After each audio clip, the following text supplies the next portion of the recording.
Stunting merupakan gangguan tumbuh kembang yang terjadi pada anak. Stunting biasanya disebabkan oleh kekurangan gizi kronis pada periode awal pertumbuhannya.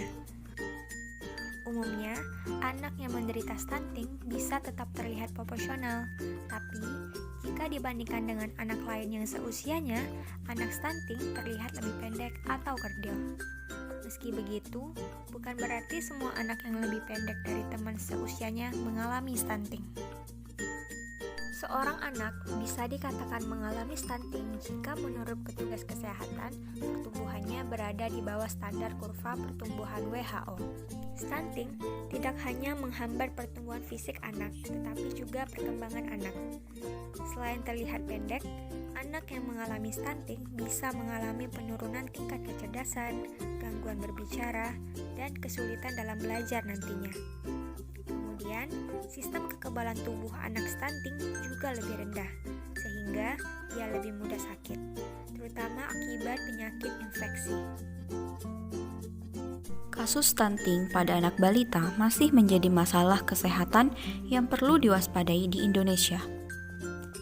Pada tahun 2019, Kementerian Kesehatan merilis data prevalensi balita stunting di Indonesia yang didapatkan berdasarkan rujukan survei dari WHO. Faktanya, Indonesia menempati posisi ketiga sebagai negara dengan tingkat prevalensi stunting tertinggi sekawasan Asia Tenggara, yaitu sebesar 27,7% pada tahun 2019. Indonesia berhasil menurunkan persentase kasus stunting sebesar 3,3% pada tahun-tahun berikutnya. Hingga saat ini, persentasenya menurun hingga angka 24,4%. WHO menyatakan bahwa standar tingkat prevalensi stunting ialah di bawah 20%. Hal ini menunjukkan bahwa kasus stunting di Indonesia masih menjadi ancaman bagi anak-anak bangsa. Anak dengan kondisi stunting, perkembangan fisiknya akan terhambat.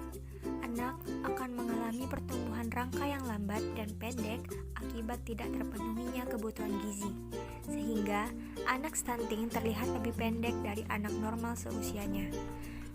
Beberapa ciri perkembangan fisik anak stunting yaitu pertumbuhan melambat, wajah tampak lebih muda dari anak seusianya, pertumbuhan gigi terlambat, dan berat badan tidak naik, bahkan cenderung menurun.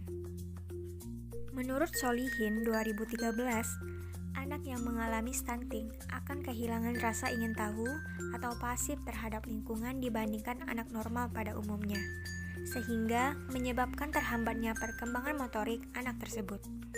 Hal ini dikarenakan perkembangan otak yang tidak berkembang secara optimal. Perkembangan otak atau perkembangan kognitif yang tidak optimal dapat menyebabkan lambatnya respons sosial anak, gangguan bicara pada anak, performa buruk pada kemampuan fokus dan memori belajar anak, yang pada akhirnya dapat menurunkan prestasi belajar anak di sekolah. Menurunnya kapasitas belajar dan performa anak pada masa sekolah dapat mengakibatkan produktivitas dan kinerja saat anak dewasa juga menjadi tidak optimal. Perkembangan motorik anak stunting. Anak dengan kondisi stunting dapat meningkatkan risiko 4 kali lebih besar mengalami keterlambatan perkembangan motorik anak. Gangguan pada perkembangan tersebut ditandai dengan terlambatnya kematangan sel-sel saraf, gerakan motorik, stimulasi pada lingkungan sekitar, dan kurangnya kecerdasan anak.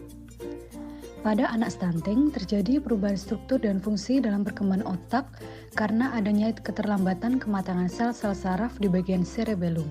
Nah, cerebellum ini merupakan otak kecil yang merupakan pusat koordinasi gerak motorik. Keterlambatan kematangan sel-sel saraf di bagian cerebellum karena adanya penurunan jumlah mielin, dendrit kortikal dalam medula spinalis, serta reduksi sinapsis neurotransmitter. Pada awal 2 tahun pertama setelah kelahiran merupakan periode kritis perkembangan otak anak.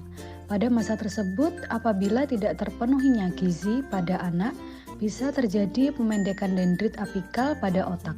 Hal ini yang menyebabkan penurunan fungsi otak, kemudian mempengaruhi keterampilan gerak, perhatian, memori, dan kemampuan kognitif pada anak. Terdapat beberapa faktor penyebab anak mengalami stunting, yaitu faktor langsung dan faktor tidak langsung. Faktor langsung yang pertama ialah asupan gizi balita. Asupan gizi balita yang baik sangat diperlukan untuk menunjang pertumbuhan serta perkembangan tubuh balita. Masa kritis ini merupakan masa saat balita akan mengalami tumbuh kembang dan juga tumbuh kejar. Sehingga kekurangan asupan gizi pada masa-masa ini dapat mengakibatkan keterlambatan pertumbuhan pada balita, yang biasanya disebut dengan gagal tumbuh. Faktor langsung yang kedua ialah penyakit infeksi. Penyakit infeksi sangat erat kaitannya dengan kekurangan asupan gizi. Balita dengan gizi kurang akan lebih rentan terkena penyakit infeksi, seperti cacingan, infeksi saluran pernafasan atas, diare, dan juga infeksi lainnya. Penelitian dari Faudel dan kawan-kawan pada 2012 menyatakan bahwa diare merupakan salah satu faktor resiko terjadinya stunting pada anak umur di bawah 5 tahun. Faktor tidak langsung yang mempengaruhi anak mengalami stunting yang pertama adalah status gizi ibu pada saat hamil. Status gizi ibu pada saat hamil sangat dipengaruhi oleh banyak faktor, dan hal tersebut dapat terjadi sebelum maupun selama masa kehamilan. Indikasi baiknya ibu saat hamil dapat dilihat dari yang pertama adalah kadar hemoglobin dalam darah. Hal ini untuk menunjukkan apakah ibu hamil mengalami kondisi anemia atau tidak. Yang kedua adalah lingkar lengan atas ibu yang cukup untuk mengukur gizi ibu. Kemudian yang ketiga ialah pengukuran berat badan yang normal pada ibu selama masa kehamilan. Indikasi-indikasi tersebut apabila terpenuhi dapat menghindari dampak jangka panjang pada buah hati, sehingga dapat memunculkan kemungkinan mengalami stunting pada anak yang akan lahir. Yang kedua ialah ASI eksklusif. ASI eksklusif memiliki banyak manfaat bagi pertumbuhan dan perkembangan bayi. Dalam kasus stunting, sebuah penelitian di Kota Banda Aceh menyatakan bahwa kejadian stunting disebabkan oleh rendahnya pendapatan keluarga, pemberian ASI yang tidak eksklusif, serta pemberian MPASI yang kurang baik. Selanjutnya adalah dampak stunting pada psikologis anak. Yang pertama adalah perkembangan kognitif dan motorik yang kurang optimal. Dalam beberapa penelitian mengenai stunting serta efeknya pada kondisi psikologis, hal yang paling banyak disorot oleh peneliti ialah anak dengan stunting memiliki resiko perkembangan kognitif, motorik, serta verbal yang kurang optimal hingga mempengaruhi pada kapasitas belajar pada anak. Dampak stunting pada psikologis anak yang kedua adalah disfungsi psikososial. Pada kasus stunting, dikatakan disfungsi psikososial cenderung lebih tinggi dibandingkan kondisi pada anak normal. Anak terdeteksi memiliki kepercayaan diri rendah, dan dikatakan pula anak dengan stunting mudah merasa cemas serta rentan mengalami depresi, khususnya setelah meninggalkan masa kanak-kanak dan mereka beranjak menuju remaja. Selama masa remaja, anak dengan kondisi stunting dapat beresiko memiliki kemampuan kognitif yang lebih rendah, yaitu kurang berkembang 18.333 kali lebih rendah dibandingkan remaja yang tidak mengalami stunting pada masa kanak-kanaknya. Cara mencegah stunting. Stunting tidak dapat disembuhkan, namun stunting dapat dicegah salah satunya melalui pengasuhan pada masa 1000 HPK atau hari pertama kehidupan. 1000 hari HPK ini mulai dari 270 hari dalam kandungan sampai usia 730 hari atau usia 0 sampai 2 tahun.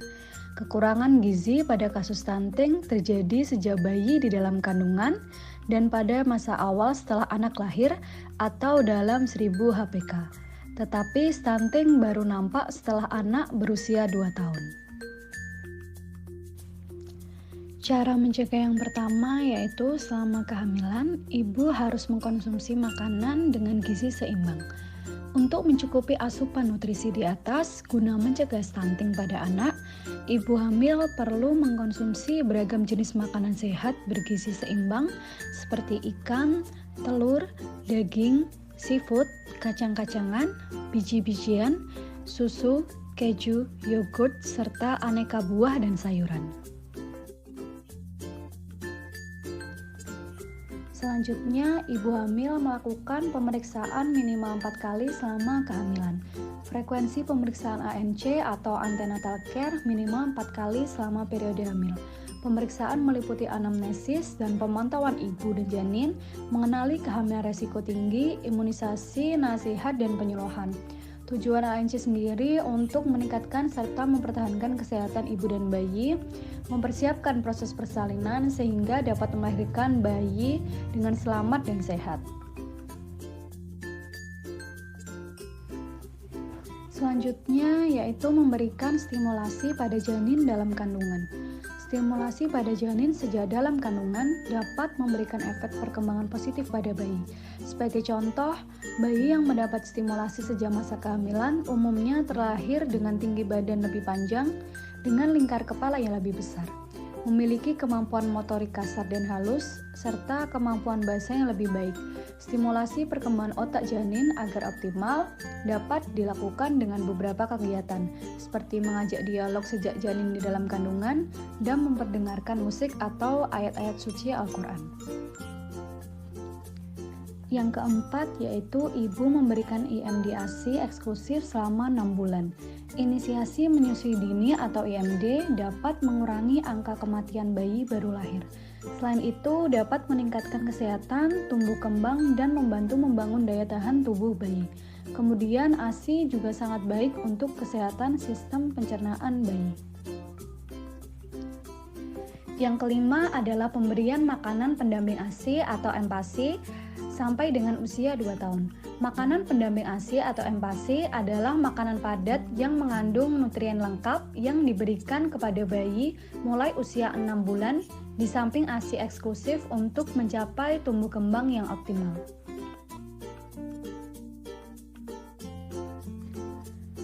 Berikutnya yaitu memperkenalkan makanan bergizi pada anak sesuai dengan usia. Mencegah stunting pada anak bisa ibu lakukan dengan memberikan menu makanan dengan kandungan gizi seimbang. Bagi anak-anak yang sedang dalam masa pertumbuhan, makanan sumber protein disarankan untuk ditingkatkan pemberiannya. Selain itu, asupan sayur dan buah juga penting. Pastikan ibu mengisi setengah bagian piring dengan buah dan sayur, sementara setengah bagian lainnya isi dengan makanan sumber protein, baik nabati maupun hewani. Menu MPASI yang beragam bisa membantu memenuhi asupan nutrisi yang dibutuhkan tubuh tanpa harus khawatir akan terserang stunting.